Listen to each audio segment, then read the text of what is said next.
আপনাদের ঈদ মুবারক। ছোট কালটুস আর বড় কালটুস।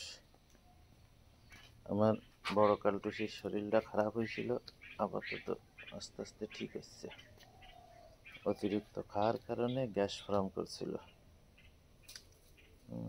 আজ ঈদের দিন 2 মাইকুতি আরাম করে শুয়ে আছে।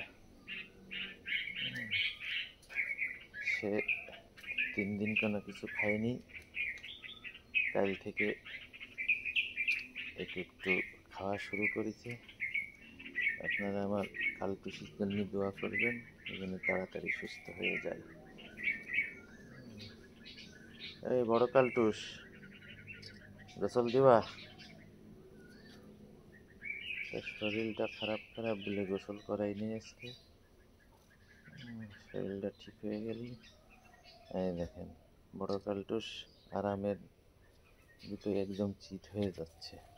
আরামের ভিতরে চিত হয়ে যাচ্ছে।